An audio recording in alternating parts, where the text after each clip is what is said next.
I said Meghan Markle is, of course, a lifelong feminist, which she's demonstrated by marrying a prince and giving up her job.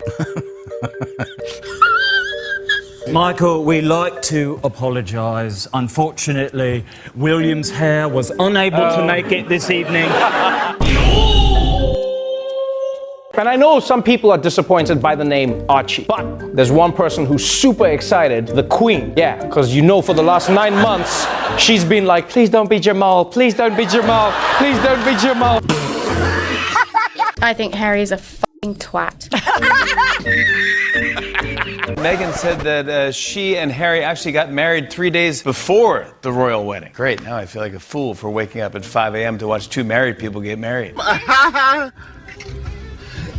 Jimmy Carr just called Meghan Markle the fakest feminist alive. And not just that, he even made fun of Meghan and Harry blowing taxpayers' money. Harry and Meghan say they'd now like to split their time between spending your money in the UK and spending your money in Canada. But this wasn't just another royal joke. This was the moment the entertainment industry decided to stop pretending. What followed was a comedic massacre. The gloves came off completely, and what comedians had to say was savage. But while Jimmy Carr was having fun, one celebrity went absolutely nuclear on Harry. Kelly Osbourne delivered the most brutal royal beatdown ever caught on camera, and what she said will leave you speechless. We'll get to that explosive moment in a bit, but first, you need to see how this comedic assassination really started. The royal family, right, if you can imagine, they're like our Kardashian. Prince Harry is very much our Kanye. He occasionally dresses as a Nazi, and he f***ed up.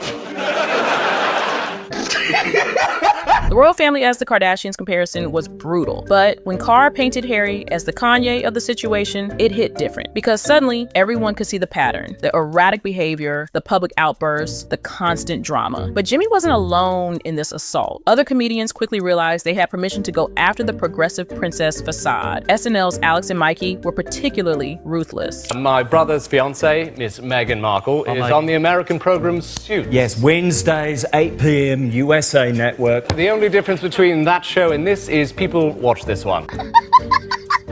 The shots at her acting career were merciless, but even more damaging were the implications about their actual relevance. Whenever the kids are being fussy and not going to bed, she puts on an episode of Suits and they're out. So, what are you doing? Ow! Stop it! Really? Stop it! When comedians are joking that your old show puts kids to sleep, your Hollywood credibility is officially dead. Even one of Meghan's closest friends from her acting school days was not having it. Meghan and I are having a very casual conversation about who our acting teachers were at Northwestern, and she said, congratulations on your career, and I said, congratulations on your career. And she said, well, it took a little turn. Tell them to bring me my money. Billy was basically implying that Meghan got this huge career boost by just marrying a prince, or else she would be nowhere. That little turn comment, pure poison, delivered with a smile. But perhaps the most humiliating mockery came from British satirical puppet show Spitting Image, which portrayed them as completely delusional about their new life. In California, we're just a regular couple living close to Oprah and far from the paparazzi. Woo. But not too far. The delusion was clear, living close to Oprah, but not too far from paparazzi. The best thing is, no more following Granny's rules. Don't wear your pants on your head, Harry. Don't bath on the butler, Harry. Even worse, the show depicted Harry as celebrating his freedom from royal rules while being completely oblivious to reality. If I want to play polo in my living room, who's gonna stop me? Stop that. Right away, Megs. The puppets showed what everyone suspected, that Meghan was still calling the shots and Harry was just a man-child who couldn't even play polo without breaking something. But the real destruction came when Hollywood turned on their entire business model. It started at the Golden Globes, where Joe Coy delivered a joke that crystallized what everyone in the industry was thinking. Turns out Prince Harry and Meghan Markle will still get paid millions of dollars for doing absolutely nothing. And that's just by Netflix. That line hit like a bomb in a room full of people who actually had to produce content for their deals. The paid-for-nothing narrative was born, and it spread like wildfire. Bill Maher took it even further, calling out their fundamental hypocrisy. They're ridiculous after that.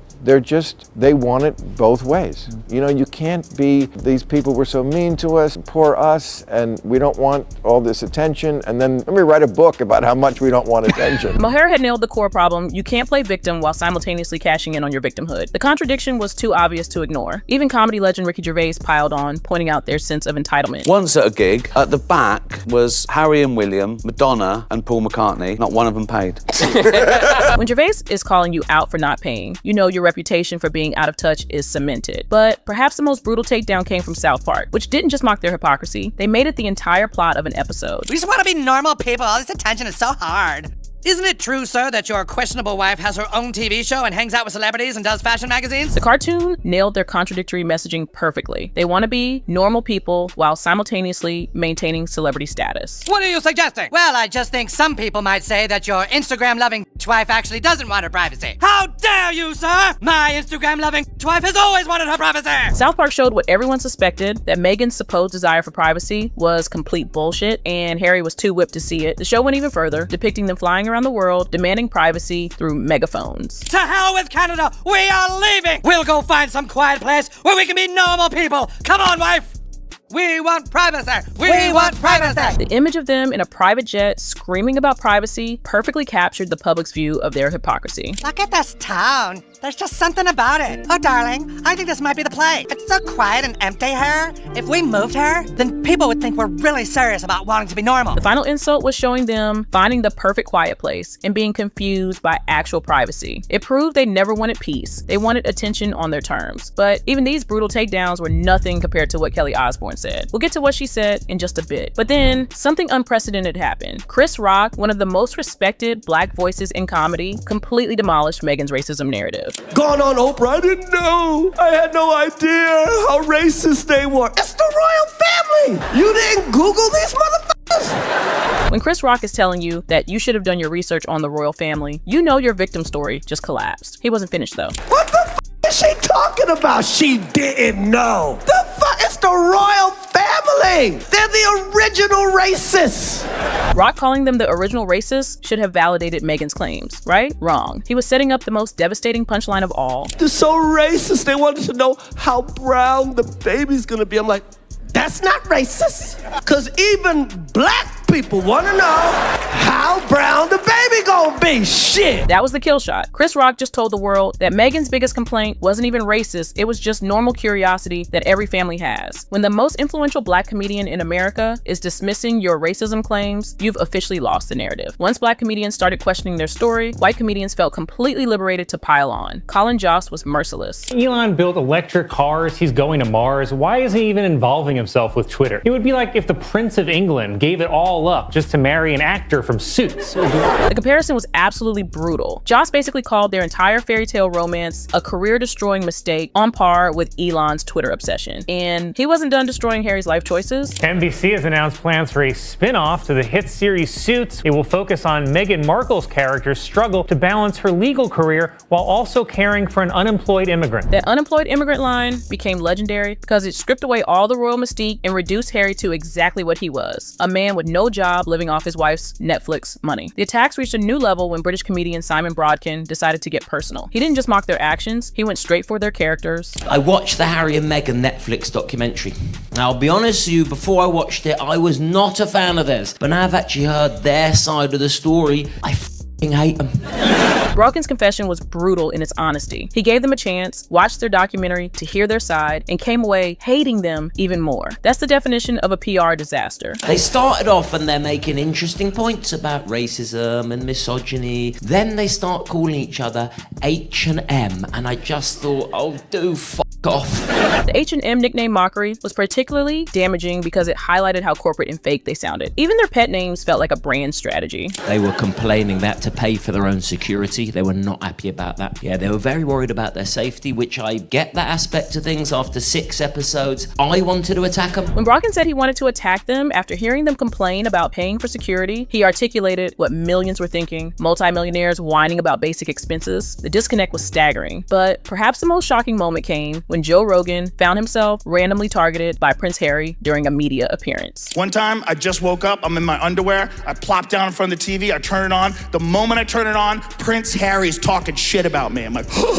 Rogan's confusion was clear. He's just minding his own business, and suddenly, a prince is talking shit about him on television. Do you know how weird it is when a prince knows your name? He's like, Joe Rogan's giving out dangerous vaccine misinformation. The absurdity hit Rogan immediately. How weird is it when royalty knows your name because they're attacking you publicly? And my first thought was, did I? I might have. That was comedy gold. Even Rogan questioned if he'd actually done something wrong just because a Prince said so. And then Kelly Osbourne delivered the most unfiltered, brutal takedown of Prince Harry ever captured on camera. This wasn't comedy. This was pure, unhinged rage. I think Harry's a f***ing twat. I do. The podcast host's laughter was telling. Even he knew she'd crossed a line that nobody else dared to cross. But Kelly was just getting started. He's a whining, whinging, complaining, woe is me, I'm the only one that's ever had mental problems. Kelly didn't just attack Harry's actions, she attacked his entire character. The constant complaining accusation cut deep because it highlighted the victimhood mentality that had become his brand. Then came the knockout punch that left nothing standing. Like, my life was so hard. Everybody's f***ing life is hard. Yeah, you were the right. prince of That's a true. goddamn country who dressed up as a f***ing Nazi, and now you're trying to come back as the Pope? Suck it. That was the moment Kelly Osbourne said what everyone was thinking, but nobody had the balls to say. She called out his Nazi costume, his mental health complaints, and his attempt to rebrand himself as some kind of saint. The ending was the perfect cap to the most savage royal beatdown in entertainment history. Kelly Osbourne had just done what no comedian, no talk show host, and no satirical cartoon had managed to do. She completely destroyed any remaining sympathy for Prince Harry with pure, unfiltered honesty. What we have witnessed here isn't just comedy, it's a complete character assassination that spans every corner of the entertainment industry. From Jimmy Carr's brutal attacks to Kelly Osbourne's unhinged rant, public sentiment turned when authenticity came into question. Harry and Meghan's strategy was simple: control the narrative, frame themselves as victims, and cash in on sympathy. But the audience wasn't buying it. Every interview gave comedians ammunition. Their attempts to seem relatable highlighted how out of touch they were. Complaints about privacy while doing publicity tours became perfect joke setups. Their victimhood narrative crumbled when Chris Rock started questioning it. They've become a warning about celebrity status without substance. When your brand is built on grievances rather than achievements, you're always one joke away from irrelevance. The entertainment industry that once might have protected them has turned them into content. They're not celebrities anymore, they're punchlines, and in Hollywood, there's no coming back from that level of ridicule. This is what happens when you try to have it both ways, playing victim while living in luxury, demanding privacy while courting publicity, claiming authenticity while seeming completely manufactured. When even your own industry turns you into a joke, is there any way back from becoming entertainment's biggest punchline?